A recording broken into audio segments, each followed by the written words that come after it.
د نظم عنوان دی پښتون شاعر. وای پرون لیلا داسې په چلول کې ګیله کوله، پرون لیلا داسې په چلول کې ګیله کوله، ویلې خفه نشې څه داسې یې کیسه کوله چې ته شاعر یې او د مینې کیسې نه پېژنې، د محبت شنې سرې رنګینې کیسې نه پېژنې. چیرې یوه ورځ خو د زما شنکي خالونه یاد کا، یا مې چشمان یا مې د سرو شونډو سرونه یاد کا، یا مې د تورو زلفو ول په ول تارونه یاد کا، یا خو مې چیرې د بنګړو ډک مړوندونه یاد کا.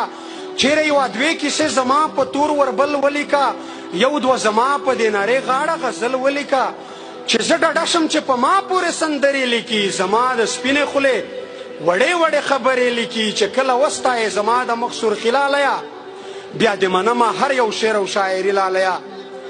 ما هم په غوڅو وچو شونډو ورته مړه وخندل، زړه خو مې نه کېدو په زور مې په ډک زړه وخندل. ما ورته وویل لیونۍ د ستا ګیله په ځای ده، زه یې منمه د ستا هره یوه کیسه په ځای ده. دا هم منم چې د ستا حسن د ستایلو وړ دی، دا هم منم چې د ستا حسن د ستایلو وړ دی، هر یو انداز دې په غزل د یادولو وړ دی. خو زه څه وکړم پښتون یم خیاره درومي، قسم په خدای که مې په خوله د عشق ټپه را درومي. څنګه یې ولیکم ضمیر اجازت نه راکوي، ما ته د وران وطن تصویر اجازت نه راکوي چې شنه خالونه لیکم شنه لوګي بارود را یاد شي، هغه د کلي په جومات د بمبار دود را یاد شي چې سره لبان لیکم نو سرې وینې مې زړه ته راشي، د زلمي ورور تودې تودې وینې مې زړه ته راشي، هغه د پلار په مخ پرتې وینې مې زړه ته راشي، هغه د مور په سر چې تلې وینې مې زړه ته راشي. نه نه نو زه به څنګه ستا په مخ سرخي یادوم، په مخ پرتې خاورې د خوار یتیم بچي یادوم.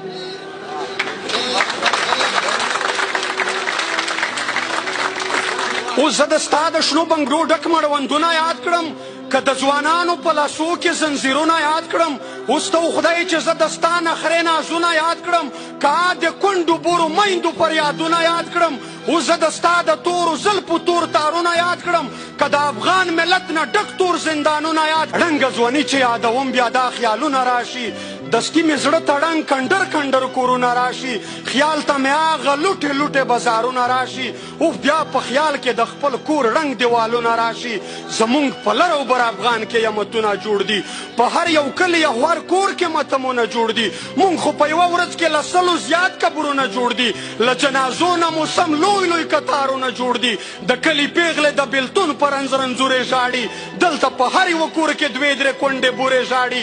ستر یې ماتی په یوه بل کور کې مزدورې ژاړي، ټکرې یې پاتې دي په منډو ځي سرتورې ژاړي. بچیان مو ګرځي په کوڅو کې خیراتونه غواړي، په یوه ډوډۍ پسې د ښار واړه کورونه غواړي. اوس دا هر څه په اوبو یوسم ستا اوربل یاد کړم، د یتیمانو ژړا پرېږدم ستا خندل یاد کړم. اوس ته خدای چې زه د ستا نتکې چرګل یاد کړم، کابل ورونه پېښور او په کابل یاد کړم. څنګه د ځوانانو په لاشونو باندې خپې واړوم، څنګه په دې سویو اندامونو باندې خپې واړوم. ما ته د خپلو شهیدانو وینې زور راکوي، د خړ کمر شهیدان پل په پل پیغور راکوي چې د شهید ارمان د قبر تصویرونه وینم، چې د مورکۍ په دعاو چت لاسونه وینم. نو په دې خپلې بېوسۍ په چغو چغو ژاړم، د پښتون قام په بربادۍ په چغو چغو ژاړم. لا خو مې ارتې تڼۍ واړه دشمنان ګرځي، زه ورته ګورم د نقیب تور قاتلان ګرځي. ما د طاهر د وړ د سوي بدن پور وانخیست، ما له تر نن بدل د ګران هارون بېلور وانخیست. ما له د خپل قام ننګیالي ځوانان ګټلي نه دي، ما د عارف غوندې تنکي ځوانان ګټلي نه دي.